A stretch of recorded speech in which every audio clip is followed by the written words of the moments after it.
Vice President, fellow delegates to this, the 10th annual session of the Southern Christian Leadership Conference, my brothers and sisters from not only all over the South, but from all over the United States of America. 10 years ago, during the piercing chill of a January day and on the heels of the year-long Montgomery bus boycott, a group of approximately 100 Negro leaders from across the South assembled in this church and agreed on the need for an organization to be formed that could serve as a channel through which local protest organizations in the South could coordinate their protest activities. It was this meeting that gave birth to the Southern Christian Leadership Conference. When our organization was formed 10 years ago, racial segregation was still a structured part of the architecture of Southern society. Negroes with the pangs of hunger and the anguish of thirst were denied access to the average lunch counter. The downtown restaurants were still off limits for the black man. Negroes burdened with the fatigue of travel were still barred from the motels of the highways and the hotels of the cities. Negro boys and girls in dire need of recreational activities were not allowed to inhale the fresh air of the big city parks. Negroes in desperate need of allowing their mental buckets to sink deep into the wells of knowledge were confronted with a firm no when they sought to use the city libraries. 10 years ago, legislative halls of the South were still ringing loud with such words as interposition and nullification. All types of conniving methods were still being used to keep the Negro from becoming a registered voter. A decade ago, not a single Negro entered the legislative chambers of the South except as a porter or a chauffeur. 10 years ago, all too many Negroes were still harried by day and haunted by night by a corroding sense of fear and a nagging sense of nobodiness. But things are different now. In assault after assault, we cause the sagging walls of segregation to come tumbling down. During this era, the entire edifice of segregation was profoundly shaken. This is an accomplishment whose consequences are deeply felt by every Southern Negro in his daily life. It is no longer possible to count the number of public establishments that are open to Negroes. 10 years ago, Negroes seemed almost invisible to the larger society, and the facts of their harsh lives were unknown to the majority of the nation. But today, civil rights is a dominating issue in every state, crowding the pages of the press and the daily conversation of white Americans. In this decade of change, the Negro stood up and confronted his oppressor. He faced the bullies and the guns, the dogs and the tear gas. He put himself squarely before the vicious mobs and moved with strength and dignity toward them and decisively defeated them. The courage with which he confronted enraged mobs dissolved the stereotype of the grinning, submissive Uncle Tom. He came out of his struggle integrated only slightly in the external society, but powerfully integrated within.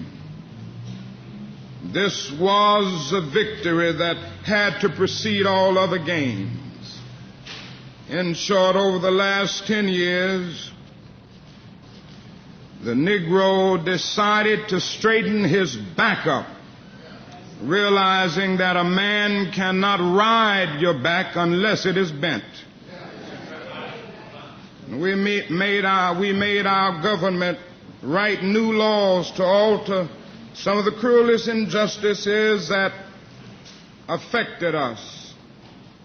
We made an indifferent and unconcerned nation rise from lethargy and subpoenaed its conscience to appear before the judgment seat of morality on the whole question of civil rights. We gained manhood in the nation that had always called us boy.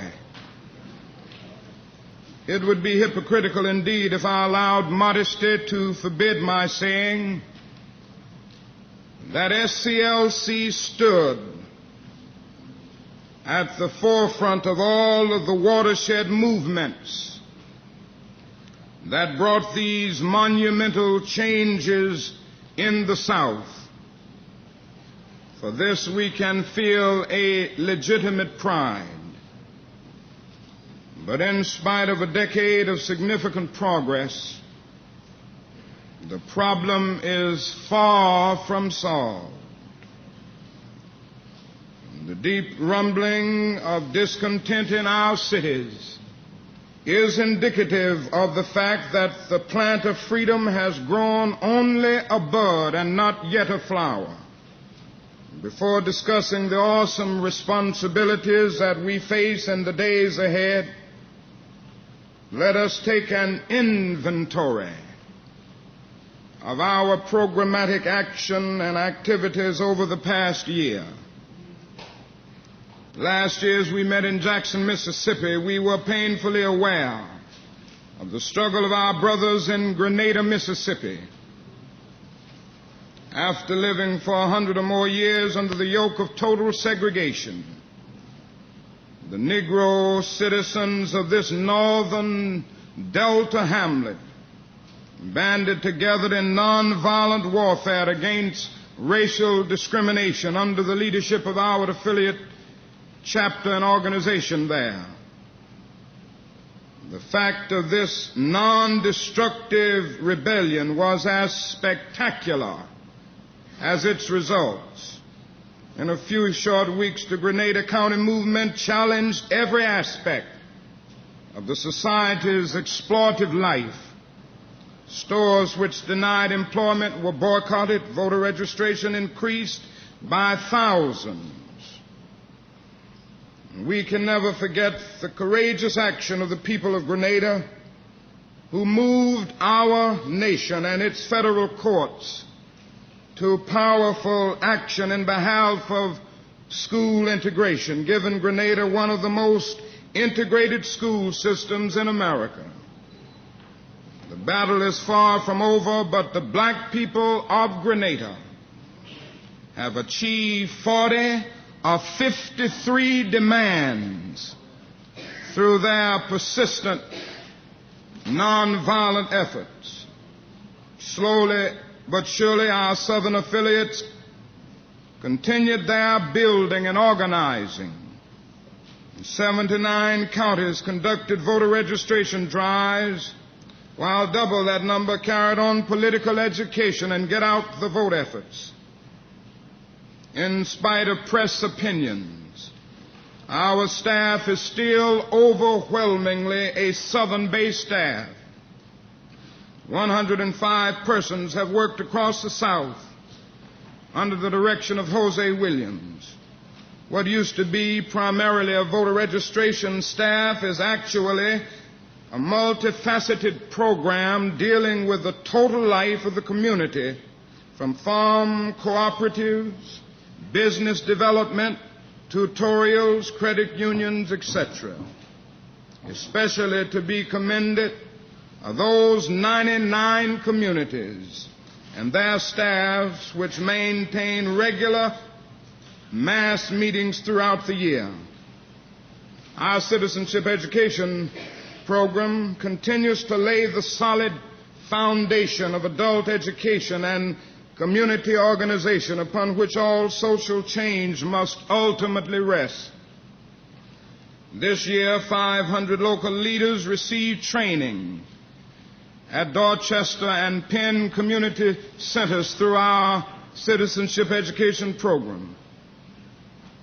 They were trained in literacy, consumer education, Planned Parenthood, and many other things. And this program, so ably directed by Mrs. Dorothy Cotton, Mrs. Septima Clark, and their staff of 8 persons, continues to cover 10 southern states. Our auxiliary feature CEP is the aid which they have given to poor communities, poor counties in receiving and establishing OEO projects. With the competent professional guidance of our marvelous staff member, Miss Muson Lee, Lowndes and Wilcox counties in Alabama have pioneered in developing outstanding poverty programs, totally controlled and operated by residents of the area. Perhaps the area of greatest concentration of my efforts has been in the cities of Chicago and Cleveland. Chicago has been a wonderful proving ground for our work in the North. There have been no earth-shaking victories, but neither has there been failure. Our open housing marches, which finally brought about an agreement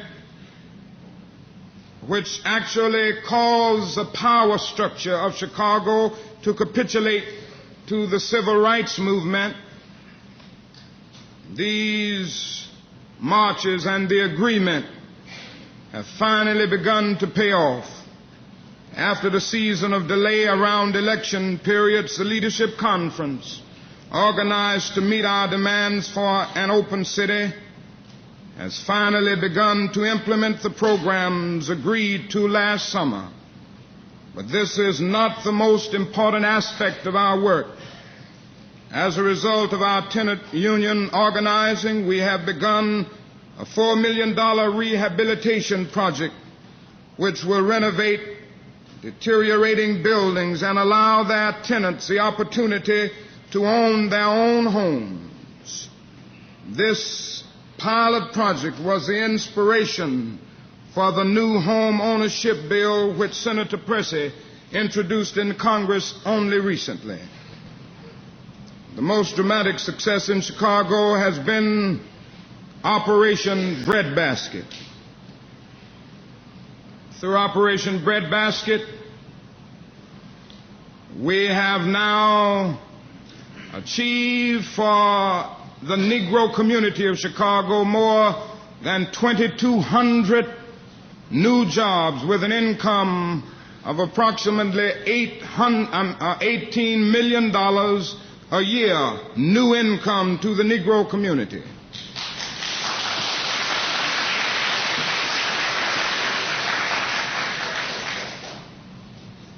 Not only have we gotten jobs through Operation Breadbasket in Chicago, there was another area through this economic program, and that was the development of financial institutions which were controlled by Negroes and which were sensitive to problems of economic deprivation of the Negro community.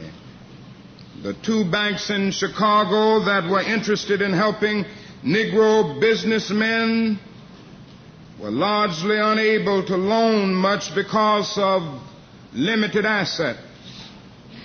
Hi-Lo, one of the chain stores in Chicago, agreed to maintain substantial accounts in the two banks, thus increasing their ability to serve the needs of the Negro community. And I can say to you today that as a result of Operation Breadbasket in Chicago, both of these Negro-operated banks have now more than double their assets, and this has been done in less than a year by the work of Operation Breadbasket.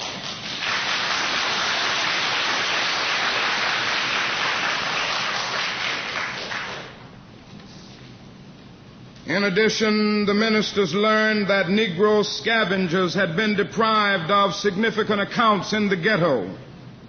Whites control even the garbage of Negroes. Consequently, the chain stores agreed to contract with Negro scavengers to service at least the stores in Negro areas. Negro insect and rodent exterminators as well as janitorial services were likewise excluded from major contracts with chain stores. The chain stores also agreed to utilize these services. It also became apparent that chain stores advertised only rarely in Negro-owned community newspapers. This area of neglect was also negotiated, giving community newspapers regular, substantial accounts. And finally, the ministers found that Negro contractors, from painters to masons, from electricians to excavators, had also been forced to remain small by the monopolies of white contractors. Breadbasket negotiated agreements on new construction and rehabilitation work for the chain stores. These several interrelated aspects of economic development, all based on the power of organized consumers, hold great possibilities for dealing with the problems of Negroes in other northern cities. The kinds of requests made by Breadbasket in Chicago can be made not only of chain stores but of almost any major industry in any city in the country. And so Operation Breadbasket has a very simple program but a powerful one.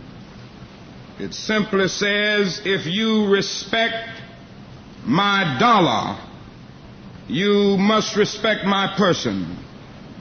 It simply says that we will no longer spend our money where we cannot get substantial jobs.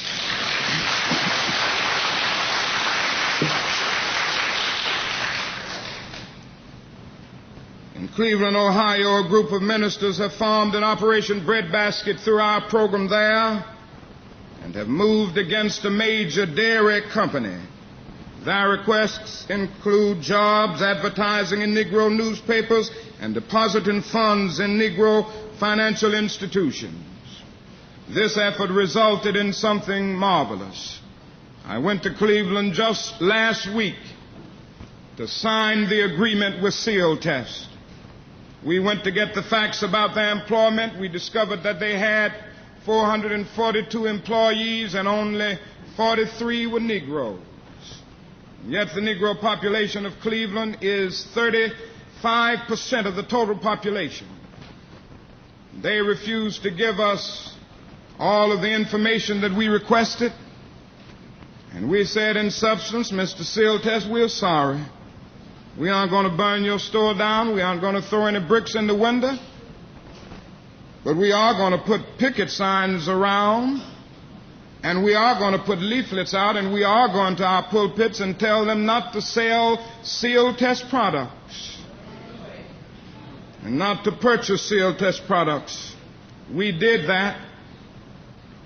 Went through the churches. Reverend Dr. Hoover, who pastors the largest church in Cleveland, who's here today, and all of the ministers got together and got behind this program.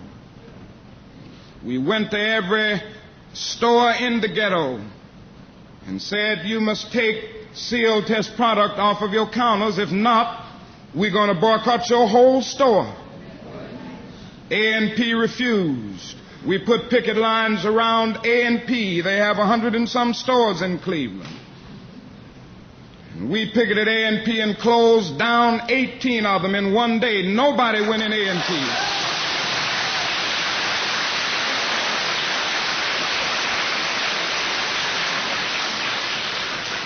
The next day, Mr. A&P was calling on us, and Bob Brown, who is here on our board and who is a public relations man representing a number of firms, came in. They called him in because he works for A&P also, and they didn't know he worked for us too. Bob Brown sat down with A&P, and they said, now, Mr. Brown, what would you advise us to do? He said, I would advise you to take seal test products off of all of your counters. A&P agreed next day not only to take seal test products off of the counters in the ghetto, but off of the counters of every store, A&P store in Cleveland, and they said to seal test, if you don't reach an agreement with SCLC and Operation Breadbasket, we will take seal test products off of every A&P store in the state of Ohio the next day.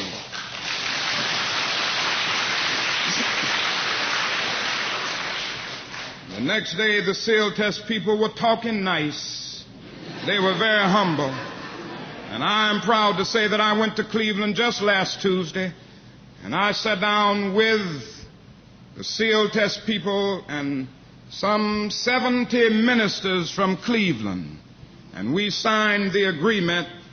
This effort resulted in a number of jobs which will bring almost $500,000 of new income to the Negro community a year.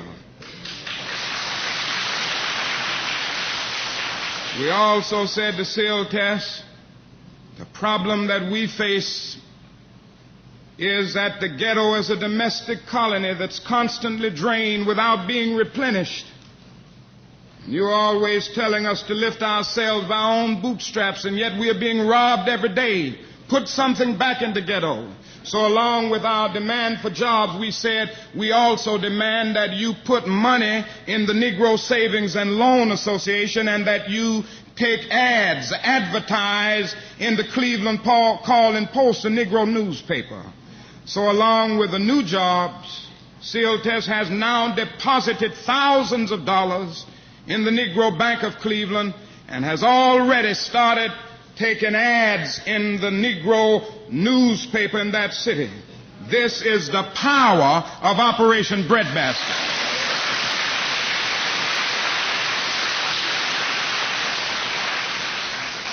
Now, for fear you may feel that it's limited to Chicago and Cleveland, let me say to you that we've gotten even more than that in Atlanta, Georgia.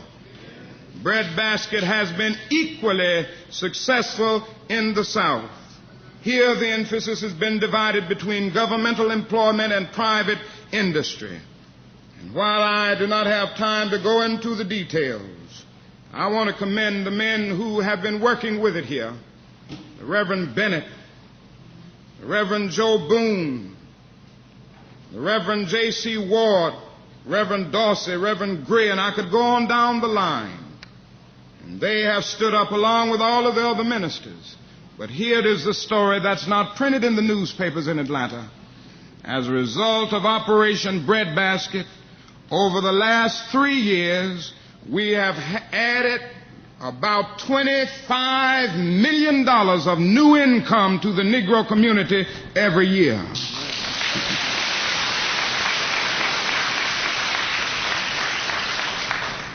Now, as you know, Operation Breadbasket has now gone national in the sense that we had a national conference in Chicago and agreed to launch a nationwide program, which you will hear more about. Finally, SCLC has entered the field of housing. Under the leadership of Attorney James Robinson, we have already contracted to build 152 units of low-income housing with apartments for the elderly on a choice downtown Atlanta site under the sponsorship of Ebenezer Baptist Church. This is the first project. This is the first project of a proposed Southwide Housing Development Corporation, which we hope to develop in conjunction with SCLC. And through this corporation, we hope to build housing from Mississippi to North Carolina using Negro workmen, Negro architects, Negro attorneys, and Negro financial institutions throughout. And it is our feeling that in the next 2 or 3 years, we can build right here in the South $40 million worth of new housing for Negroes, and with millions and millions of dollars in income coming to the Negro community.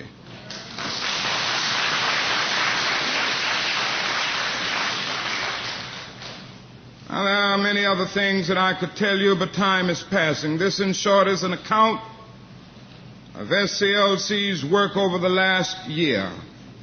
Here's a record of which we can all be proud.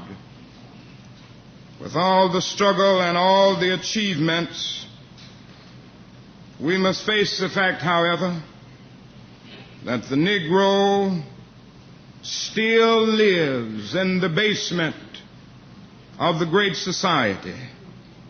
He is still at the bottom, despite the few who have penetrated to slightly higher levels.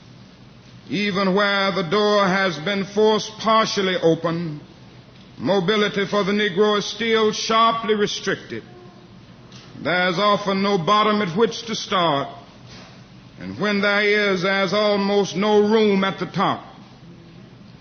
In consequence, Negroes are still impoverished aliens in an affluent society. They are too poor even to rise with the society, too impoverished by the ages to be able to ascend by using their own resources. The Negro did not do this himself, it was done to him.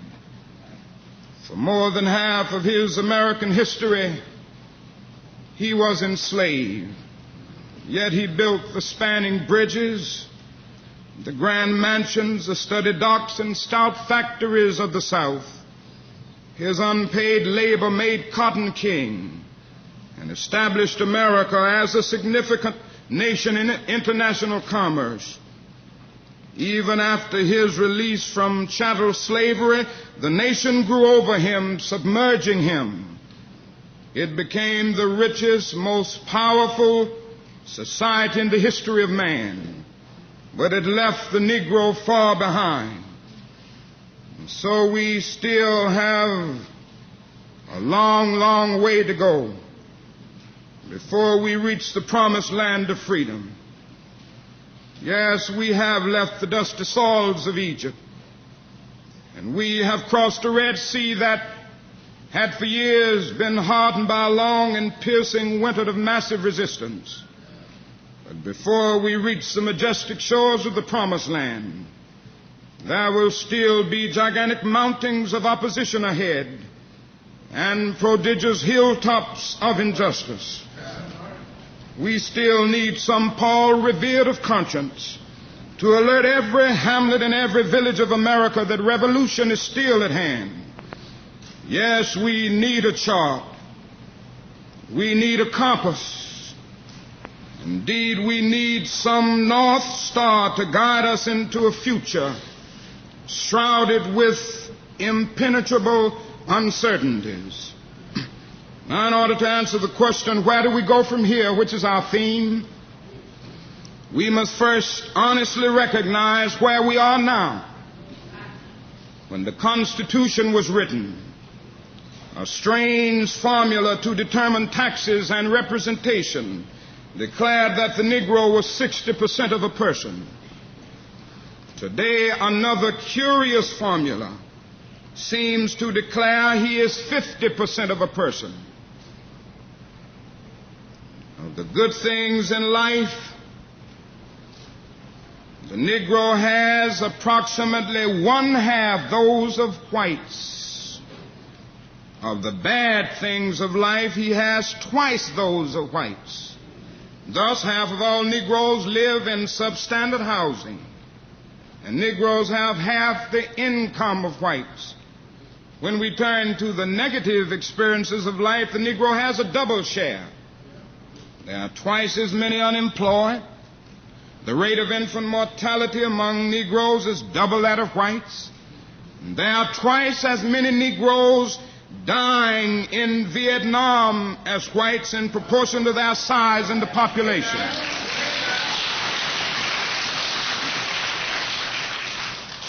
In other spheres, the figures are equally alarming. In elementary schools, Negroes lag 1 to 3 years behind whites, and their segregated schools receive substantially less money per student than the white schools. 1/20th as many Negroes as whites attend college. Of employed Negroes, 75% hold menial jobs. This is where we are. Where do we go from here? First, we must massively assert our dignity and worth. We must stand up amid a system that still oppresses us and develop an unassailable and majestic sense of values. We must no longer be ashamed of being black. The job of arousing manhood within a people that have been taught for so many centuries that they are nobody is not easy. Even semantics have conspired to make that which is black seem ugly and degrading. In Roget's thesaurus, there are some 120 synonyms for blackness, and at least 60 of them are offensive, such words as blot, sup, grim, devil, and foul. There are some 134 synonyms for whiteness, and all are favorable, expressed in such words as purity, cleanliness, chastity, and innocence. A white lie is better than a black lie. The most degenerate member of a family is the black sheep. Arthur Davis has suggested that maybe the English language should be reconstructed so that teachers will not be forced to teach the Negro child 60 ways to despise himself and thereby perpetuate his false sense of inferiority, and the white child 134 ways to adore himself and thereby perpetuate his false sense of superiority.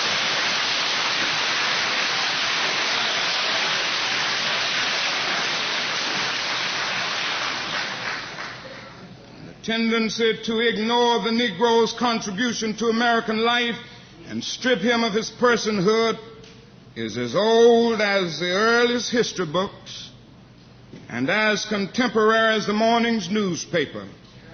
To offset this cultural homicide, the Negro must rise up with an affirmation of his own Olympian manhood. Any movement for the Negro's freedom that overlooks this necessity is only waiting to be buried. As long as the mind is enslaved, the body can never be free. Psychological freedom, a firm sense of self-esteem, is the most powerful weapon against the long night of physical slavery. No Lincolnian Emancipation Proclamation, no Johnsonian Civil Rights Bill can totally bring this kind of freedom. The Negro will only be free when he reaches down to the inner depths of his own being and signs with the pen and ink of assertive manhood his own Emancipation Proclamation. And with a spirit straining toward true self-esteem, the Negro must boldly throw off the manacles of self-abnegation and say to himself and to the world, I am somebody. I am a person. I am a man with dignity and honor. I have a rich and noble history. However painful and exploited that history has been. Yes, I was a slave through my foreparents. And I'm not ashamed of that. I'm ashamed of the people who were so sinful to make me a slave. Yes.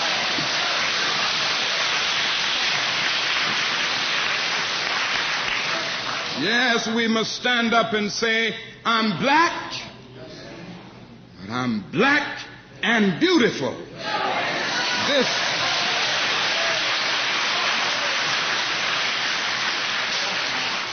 This self-affirmation is the black man's need made compelling by the white man's crimes against him. Now, another basic challenge is to discover how to organize our strength into economic and political power. And no one can deny that the Negro is in dire need of this kind of legitimate power. Indeed, one of the great problems that the Negro confronts is his lack of power. From the old plantations of the South to the newer ghettos of the North, the Negro has been confined to a life of voicelessness and powerlessness. Stripped of the right to make decisions concerning his life and destiny, he has been subject to the authoritarian and sometimes whimsical decisions of the white power structure. The plantation and the ghetto were created by those who had power both to confine those who had no power and to perpetuate their powerlessness. Now, the problem of transforming the ghetto, therefore, is a problem of power. A confrontation between the forces of power demanding change and the forces of power dedicated to the preserving of the status quo. Now, power properly understood is nothing but the ability to achieve purpose. It is the strength required to bring about social, political, and economic change. Walter Reuther defined power one day. He said, power is the ability of a labor union like UAW to make the most powerful corporation in the world, General Motors, say yes when it wants to say no. That's power.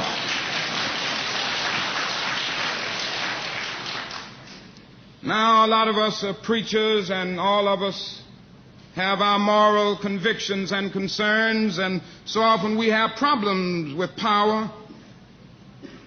There is nothing wrong with power. Power is used correctly.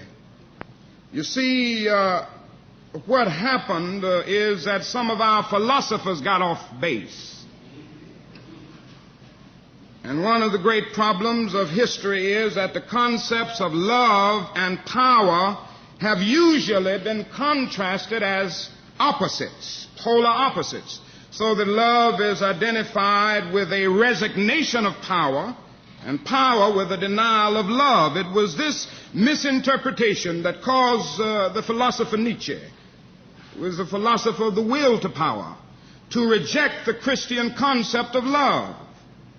It was the same misinterpretation which induced Christian theologians to reject Nietzsche's philosophy of the will to power in the name of the Christian idea of love. Now, we got to get this thing right. What is needed is a realization that power without love is reckless and abusive, and that love without power is sentimental and anemic. Power at its best.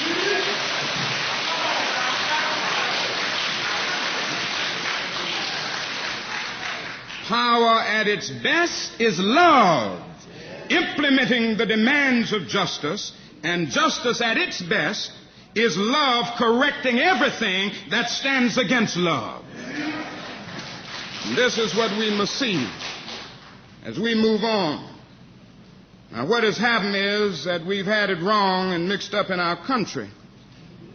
And this has led Negro Americans in the past to seek their goals through love and moral suasion devoid of power, and white Americans to seek their goals through power devoid of love and conscience. It is leading a few extremists today to advocate for Negroes the same destructive and conscienceless power that they have justly abhorred in whites. It is precisely this collision of immoral power with powerless morality which constitutes the major crisis of our time. And we must develop progress, or rather the program, and I can't stay on this long, that will drive the nation to a guaranteed annual income.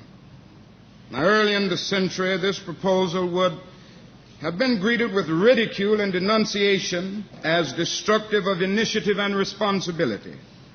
At that time, economic status was considered the measure of the individual's abilities and talents. And in the thinking of that day, the absence of worldly goods indicated a want of industrious habits and moral fiber. We've come a long way in our understanding of human motivation and of the blind operation of our economic system. Now we realize that dislocations in the market operation of our economy and the prevalence of discrimination thrust people into idleness and bind them in constant or frequent unemployment against their will. The poor are less often dismissed, I hope, from our conscience today by being branded as inferior and incompetent. We also know that no matter how dynamically the economy develops and expands, it does not eliminate all poverty. The problem indicates that our emphasis must be twofold. We must create full employment, or we must create incomes. People must be made consumers by one method or the other. Once they are placed in this position, we need to be concerned that the potential of the individual is not wasted. New forms of work that enhance the social good will have to be devised for those for whom traditional jobs are not available. In 1879, Henry George anticipated this state of affairs when he wrote in Progress and Poverty, "The fact is that the work which improves the condition of mankind, the work which extends knowledge and increases power and enriches literature and elevates thought, is not done to secure living. It is not the work of slaves driven to that task, either by the task of that of a taskmaster or by animal necessities. It is the work of men who somehow find a form of work that brings a security for its own sake. In a state of society where want is abolished, work of this sort could be enormously increased. And we are likely to find that the problem of housing, education, instead of preceding the elimination of poverty, will themselves be affected if poverty is first abolished. The poor, transformed into purchasers, will do a great deal on their own to alter housing decay. Negroes who have a double disability will have a greater effect on discrimination when they have the additional weapon of cash to use in their struggle. Beyond these advantages, a host of positive psychological changes inevitably will result from widespread economic security. The dignity of the individual will flourish when the decisions concerning his life are in his own hands, when he has the assurance that his income is stable and certain, and when he knows that he has the means to seek self-improvement. Personal conflicts between husband, wife, and children will diminish when the unjust measurement of human worth on a scale of dollars is eliminated. Now our country can do this. John Kenneth Galbraith said that a guaranteed annual income could be done for about $20 billion a year. And I say to you today that if our nation can spend $35 billion a year to fight an unjust, evil war in Vietnam and $20 billion to put a man on the moon, it can spend billions of dollars to put God's children on their own 2 feet right here on earth.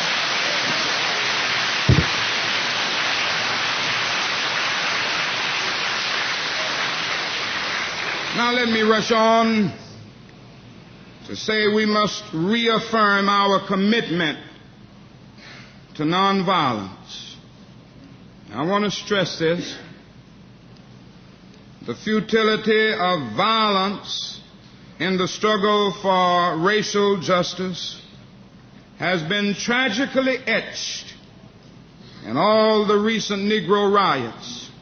Now, yesterday I tried to analyze the riots and deal with the causes for them. Today I want to give the other side. There's something painfully sad about a riot.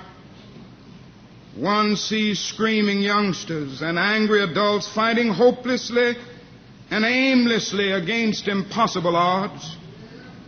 Deep down within them you perceive a desire for self-destruction, a kind of suicidal longing. Occasionally Negroes contend that the 1965 Watts riot and the other riots in various cities represented effective civil rights action.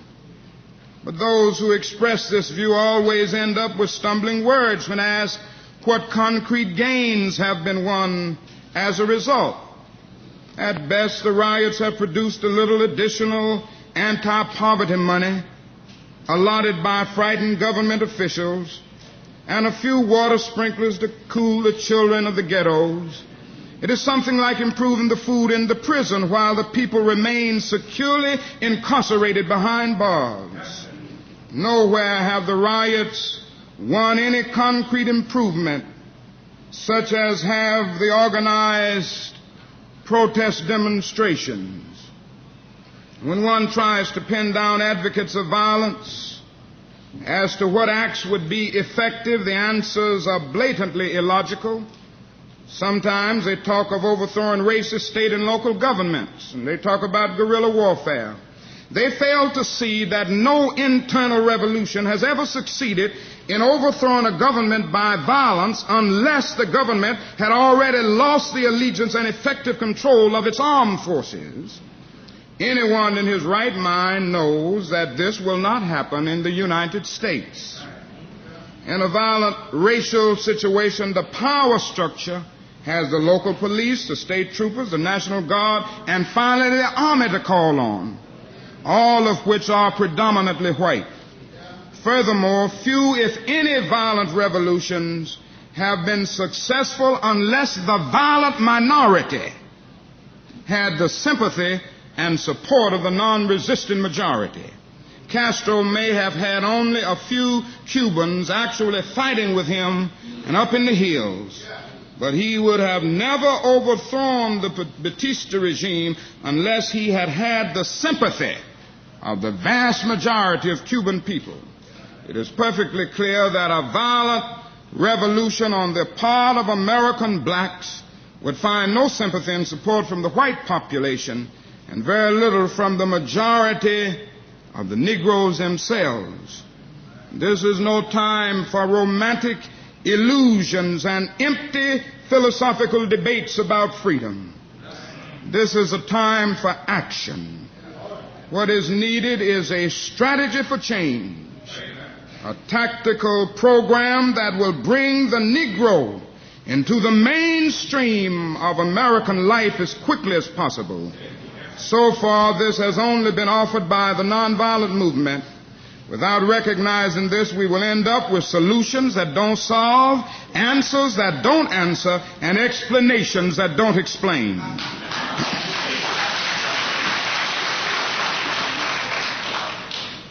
And so I say to you today that I still stand by nonviolence. And I am still convinced. I'm still convinced that it is the most potent weapon available to the Negro in his struggle for justice in this country. And the other thing is I'm concerned about a better world. I'm concerned about justice. I'm concerned about brotherhood. I'm concerned about truth. And when one is concerned about that, he can never advocate violence. For through violence you may murder a murderer, but you can't murder. Through violence you may murder a liar, but you can't establish truth. Through violence you may murder a hater, but you can't murder hate through violence. Darkness can not put out darkness. Only light can do that.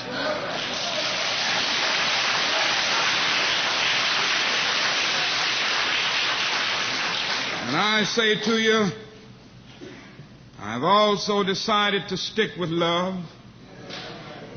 But I know that love is ultimately the only answer to mankind's problems. And I'm going to talk about it everywhere I go. I know it isn't popular to talk about it in some circles today. I'm not talking about emotional bosh when I talk about love. I'm talking about a strong, demanding love. And I have seen too much hate. I've seen too much hate on the faces of sheriffs in the South. I've seen hate on the faces of too many Klansmen and too many white citizens, counselors in the South, to want to hate myself, because every time I see it, I know that it does something to their faces and their personalities. And I say to myself that hate is too great a burden to bear. I have decided to love it.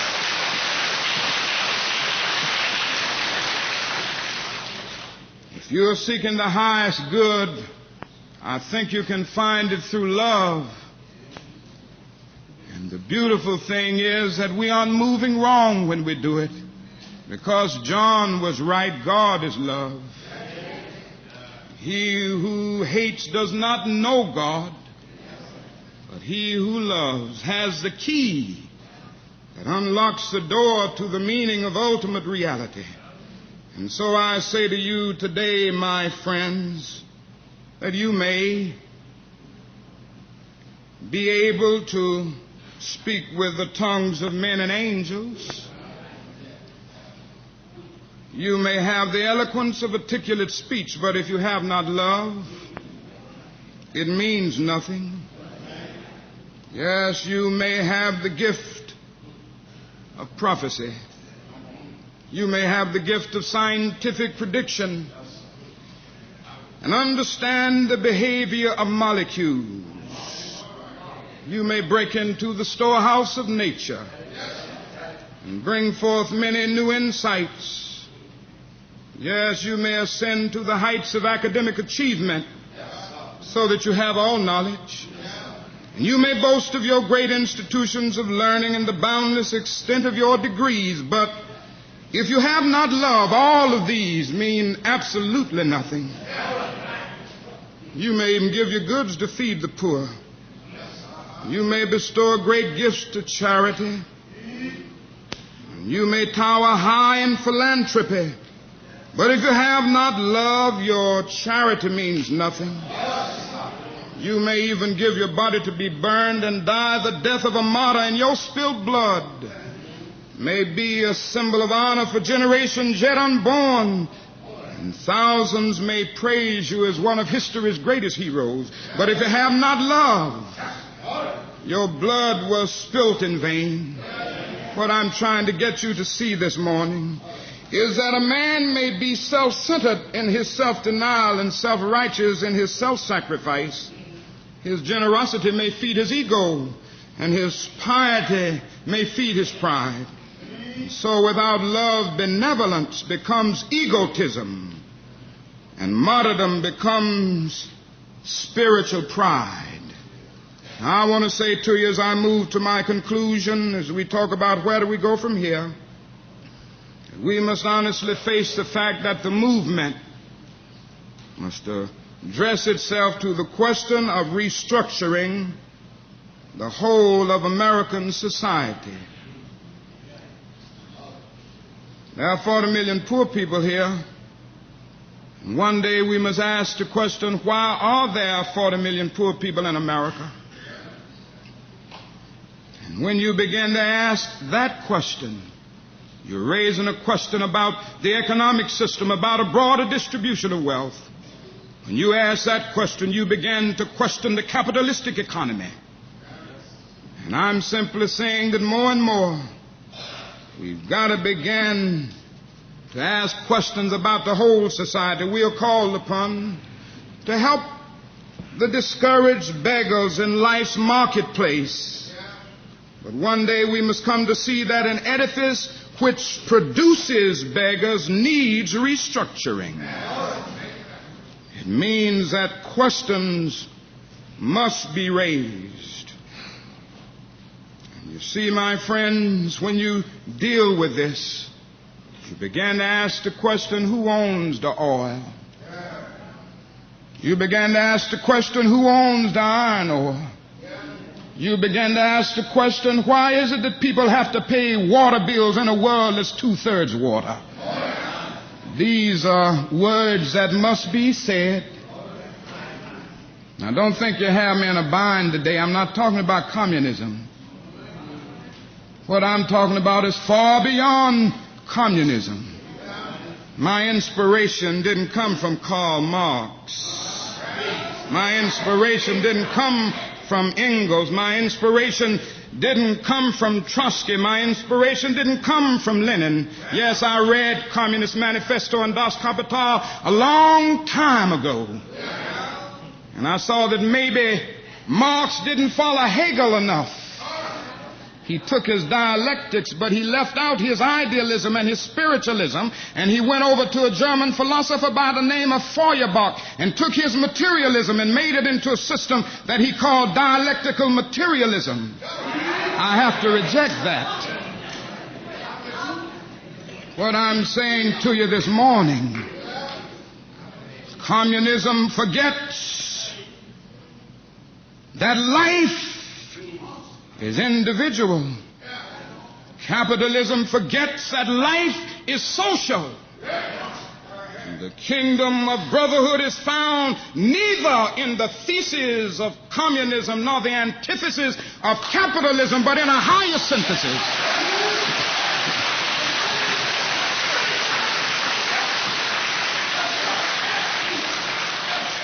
It's found in a higher synthesis that combines the truths of both. Now, when I say question in the whole society, it means ultimately coming to see that the problem of racism, the problem of economic exploitation, and the problem of war are all tied together.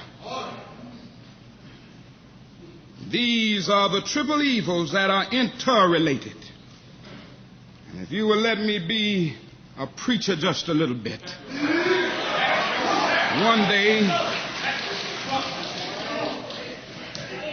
One night a juror came to Jesus.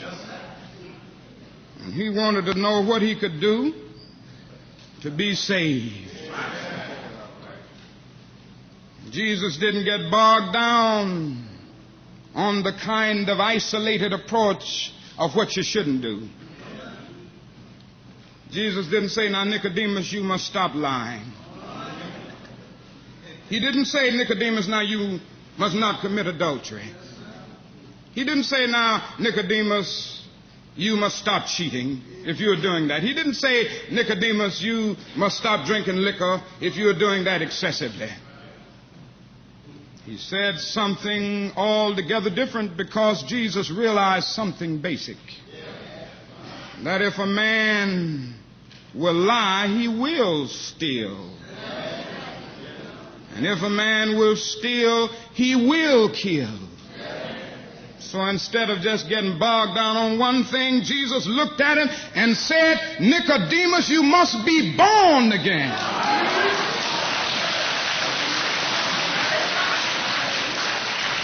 In other words, your whole structure must be changed.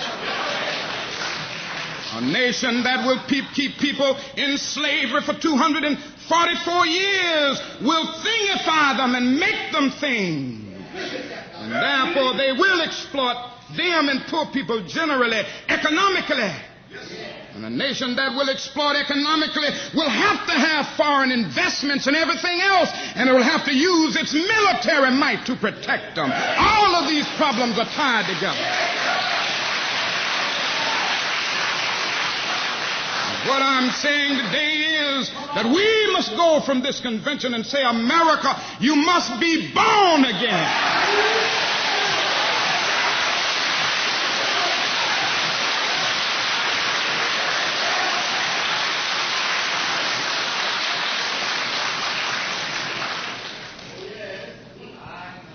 So I conclude by saying today that we have a task, and let us go out with a divine dissatisfaction.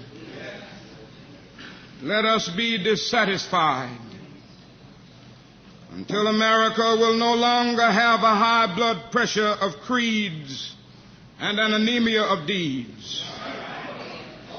Let us be dissatisfied until the tragic walls that separate the outer city of wealth and comfort from the inner city of poverty and despair shall be crushed by the battering rams of the forces of justice.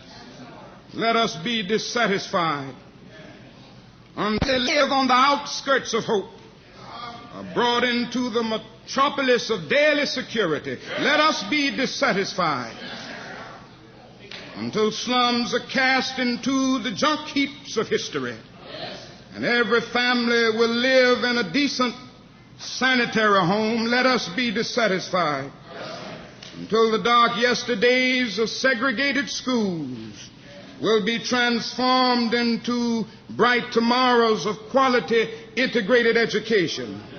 Let us be dissatisfied until integration is not seen as a problem, but as an opportunity to participate in the beauty of diversity. Let us be dissatisfied until men and women, however black they may be, will be judged on the basis of the content of their character, not on the basis of the color of their skin. Let us be dissatisfied. Let us be dissatisfied until every state capital be housed by a governor who will do justly, who will love mercy, and who will walk humbly with his God. Let us be dissatisfied until from every city hall justice will roll down like waters and righteousness like a mighty stream. Let us be dissatisfied until that day when the lion and the lamb shall lie down together, and every man will sit under his own vine and fig tree, and none shall be afraid. Let us be dissatisfied until men will recognize that out of one blood God made all men to dwell upon the face of the earth. Let us be dissatisfied until that day when nobody will shout white power, when nobody will shout black power, but everybody will talk about God's power and human power.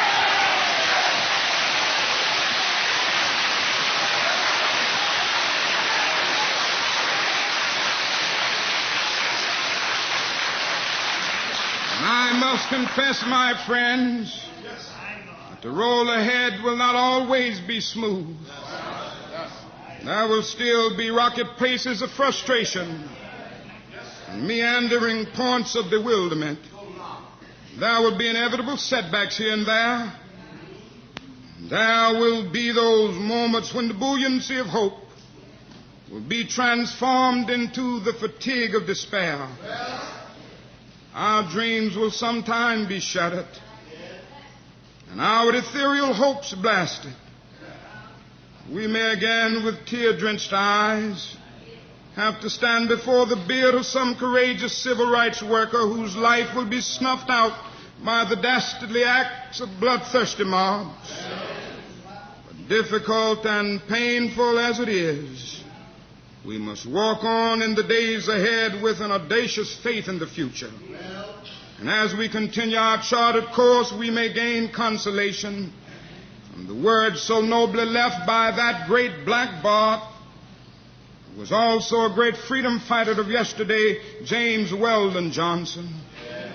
Stony the road we trod, bitter the chastening rod, felt in the days when hope unborn had died. Yet with a steady beat have not our weary feet come to the place for which our fathers sighed. We have come over the way that with tears has been watered. We have come treading our paths through the blood of the slaughtered, out from the gloomy past, till now we stand at last, where the bright gleam of our bright